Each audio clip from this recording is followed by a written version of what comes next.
Ah, welcome. Warm yourself by the fire. Have a seat or snuggle up in your favorite spot and let me tell you a story.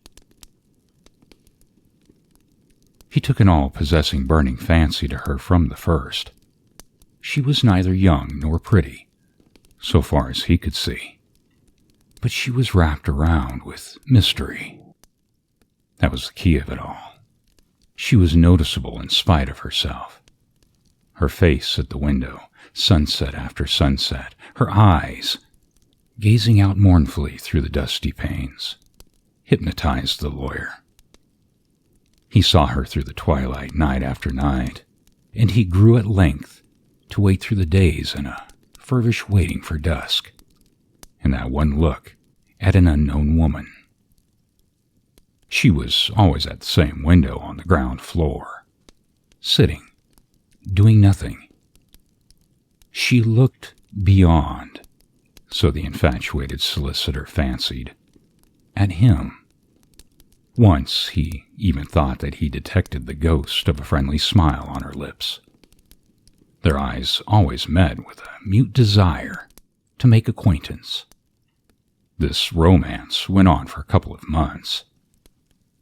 Gilbert Dent assured himself that nothing in this life can possibly remain stationary, and he cudgeled his brain for a respectable manner of introducing himself to his idol. He had hardly arrived at this point when he received a shock. There came an evening when she was not at the window. The next morning he walked down Wood Lane on his way to the office. He always went by train, but he felt a strong disinclination to go through another day without the sight of her. His heart began to beat like a schoolgirl's as he drew near the house, if she should be at the window. He was almost disposed to take his courage in his hand and call her out, and yes, even tell her in a quick burst that she had mysteriously become all the world to him. He could see nothing ridiculous in this, of course. The possibility of her being married or having family ties of any sort had simply never occurred to him. However, she was not at the window. What was more, there was a sinister silence, a sort of breathlessness about the whole place. It was a very hot morning in late August. He looked a long time, but no face came, and no movement stirred the house. He went his way, walking like a man who had been heavily knocked on the brow and seeing stars. That afternoon, he left the office early, and in less than an hour stood at the gate again.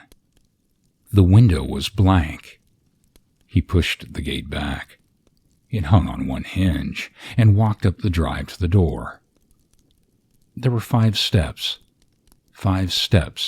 leading up to it, and at the foot he wheeled aside sharply to the window. He had a sick dread of looking through the small panes. Why? He could not have said. When at last he found courage to look, he saw there was a small round table set just under the window. A work table, to all appearance. One of those things with lots of little compartments all around, and a lid in the middle, which shut over a well-like cavity for holding pieces of needlework. He remembered that his mother had one 30 years before. Round the edge of the table was gripped a small, delicate hand. Gilbert Dent's eyes ran from this bloodless hand and slim wrist to a shoulder under a coarse, stuffed bodice, to a rather wasted throat, which was bare and flung back.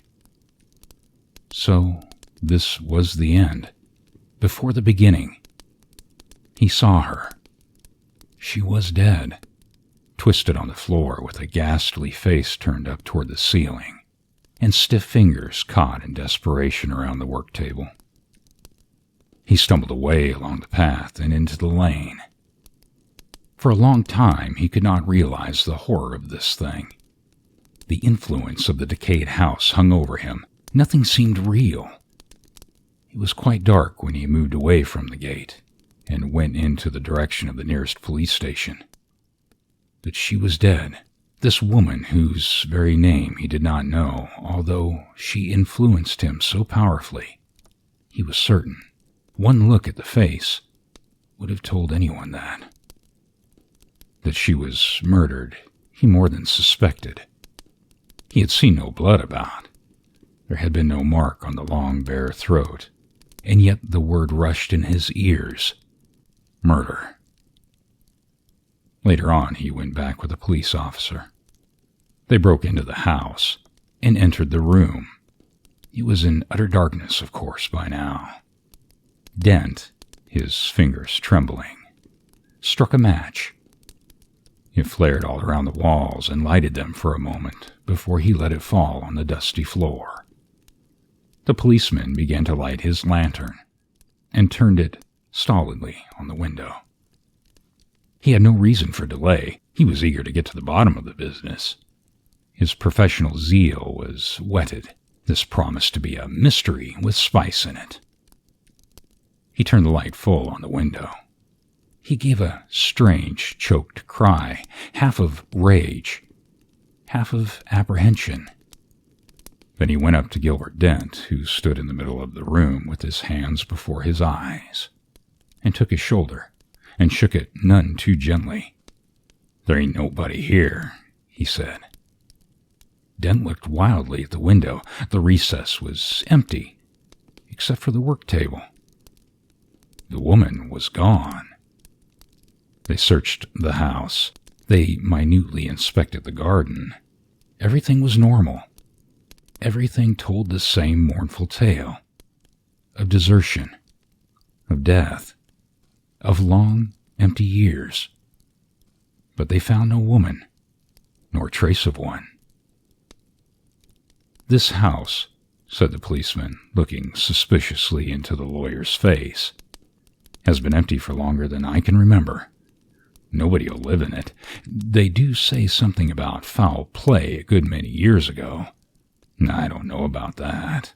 All I do know is that the landlord can't get it off his hands." It was doubtful if Gilbert Dent heard one word of what the man was saying. He was too stunned to do anything but creep home when he was allowed to go, and he let himself stealthily into his own house with a latchkey. He was afraid even of himself. He did not go to bed that night. As for the mystery of the woman, the matter was allowed to drop. It ended officially. There was a shrug and a grin at the police station. The impression there was that the lawyer had been drinking, that the dead woman in the empty room was a gruesome freak of his tipsy brain. A week or so later, Dent called on his brother Ned, the one near relation he had. Ned was a doctor. Perhaps he was a shade more matter-of-fact than Gilbert. At all events, when the latter told his story of the house and the woman, he attributed the affair slowly to liver. "You are overworked." The elder brother looked at the younger's yellow face. "An experience of this nature is by no means uncommon. Haven't you heard of people having their pet spooks?" "But this was a real woman," he declared. I was in love with her. I had made up my mind to marry her, if I could." Ned gave him a keen, swift glance. "We'll go to Brighton tomorrow," he said, with quiet decision.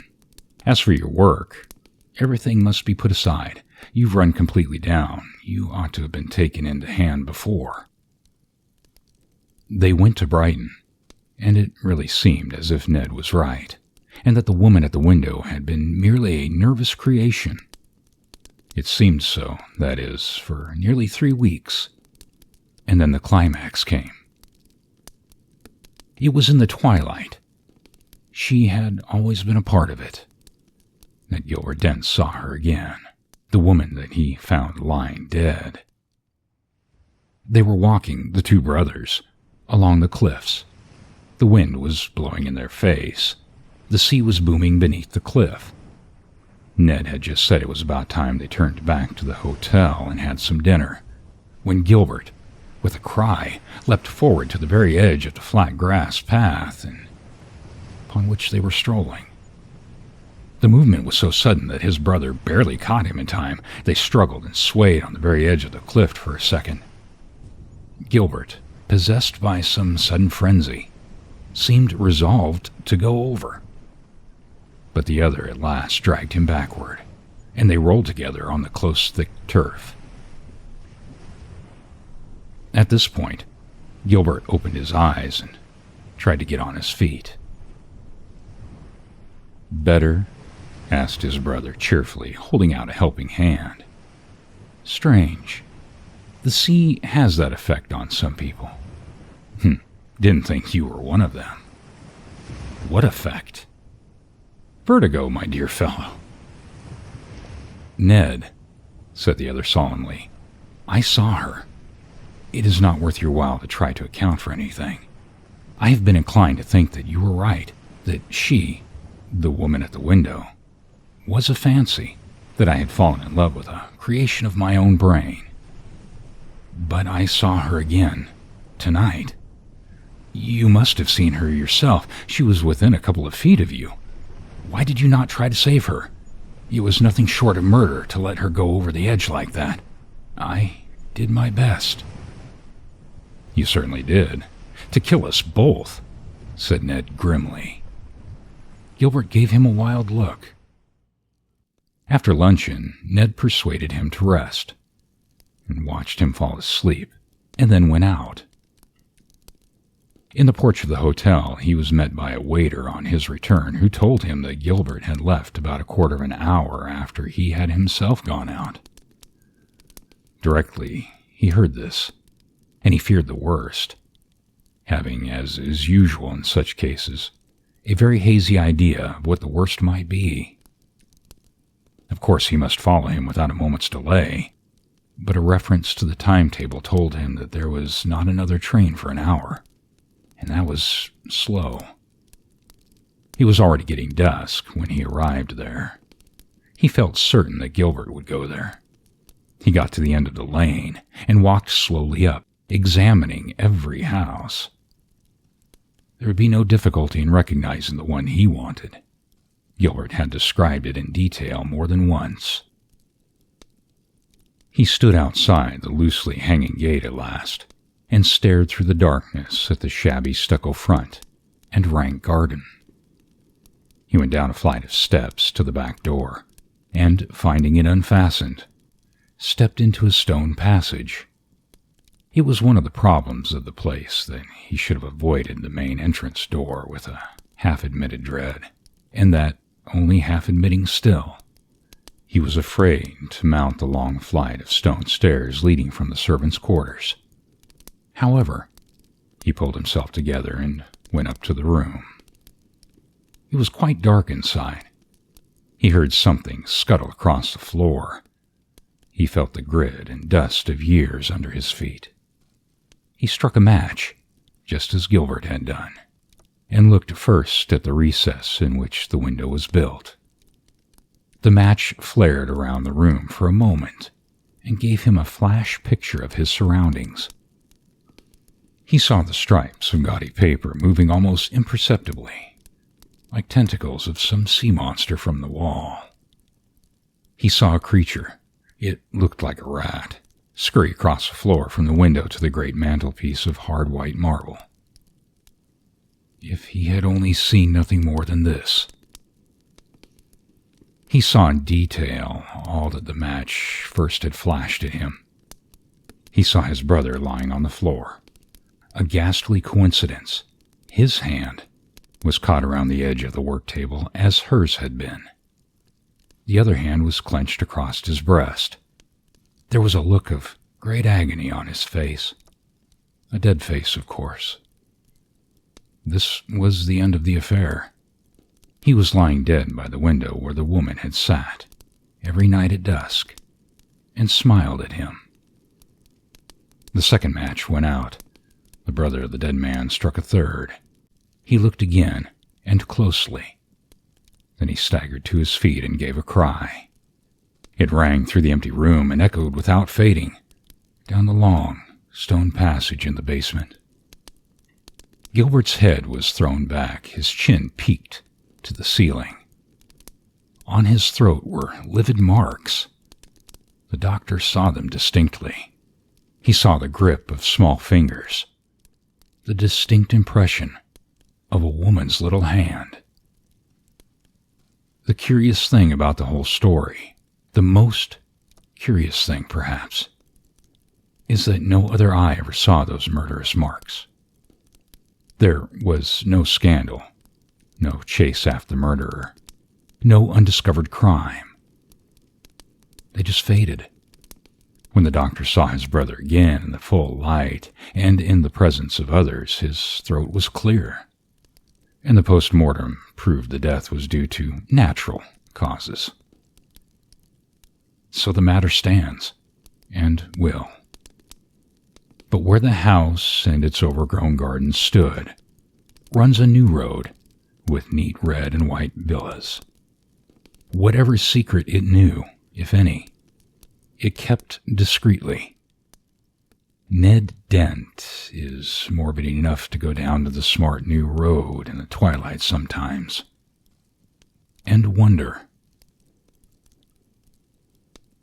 If you like these stories, subscribe, share, and like. And don't forget to hit that notification bell for future stories. And as always, I thank you for listening. The end.